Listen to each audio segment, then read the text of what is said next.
Hello, aujourd'hui je vais vous apprendre comment éviter que l'acide salicylique récristallise. Mais je vais d'abord vous montrer la vidéo comment ça récristallise même quand vous mettez le propylène glycol, le sodium lactate ou non, l'alcool ça va, ça ne récristallise pas. Mais le problème c'est au niveau, vous ne pouvez pas utiliser ça sur une peau acné, donc l'alcool sur une peau acné.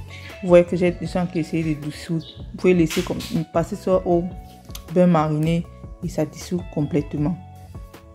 Voilà, ça a très bien dissous. On dissous. Ah, trop l'anglais, maman.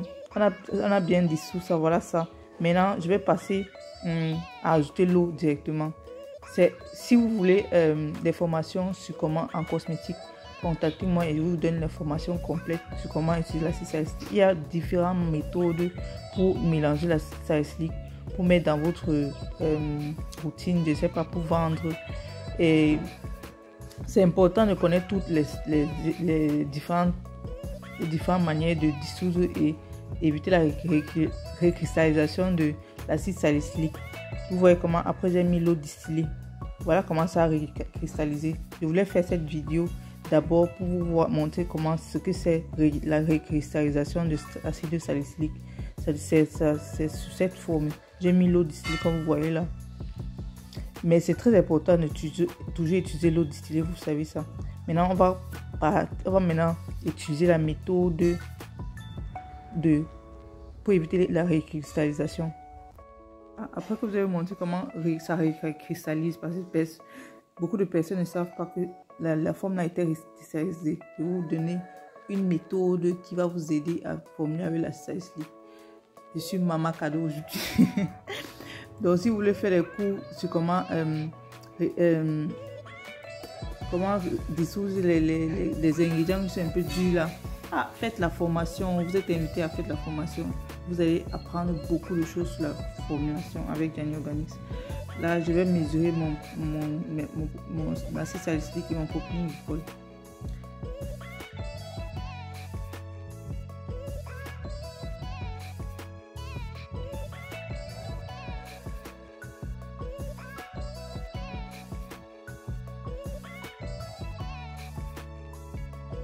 Après que j'ai dissous, j'ajoute mon propylène glycol. J'ai utilisé le propylène glycol, vous pouvez utiliser le sodium lactate pour dissoudre ça. Il n'y a pas de problème. Avant de mesurer mon propylène glycol, je vais parler ici.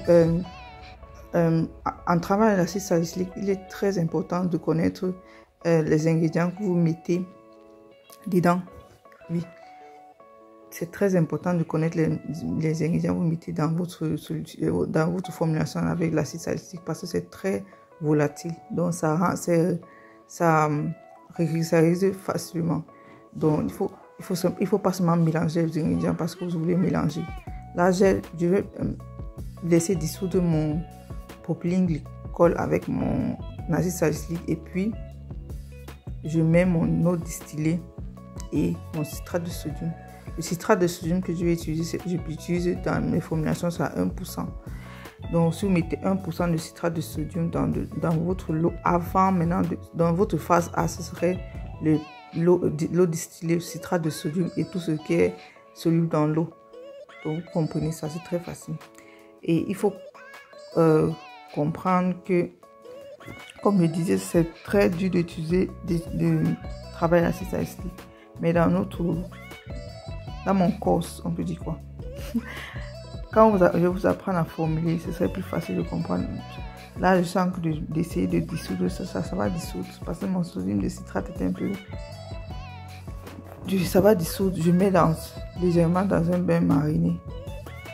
Et puis, je reviens. Puis, voilà le propylène glycol que j'ai mis dans le bain mariné et le sodium de citrate. Je vais mélanger les deux ensemble.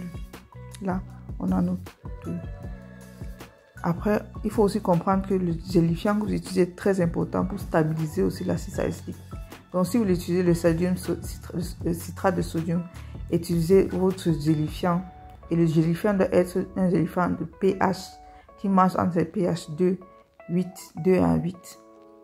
C'est important de savoir ça. Vous ne pouvez pas utiliser le gélifiant que les antennes comme pour étudier en salicylique, vous perdez votre temps. Ou peut-être un émulsifiant qui est stable à pH 6. Donc, c'est bien de faire les cours pour comprendre comment ça marche. Et vous êtes les bienvenus. Voilà, ça, j'ai mélangé mes deux phases. Donc, j'ai mélangé ma phase A, qui est le lot distillé avec le sodium de citrate, et la phase B, qui est salicylique et propylène glycol. Puis, je vais mettre normalement, je vais mettre mon gélifiant, mais c'était juste une démonstration. Je voulais seulement démontrer. Vous voyez comment ça n'a pas changé du tout. Ça n'a pas cristallisé. Maintenant, 3 heures plus tard, c'est toujours pas cristallisé.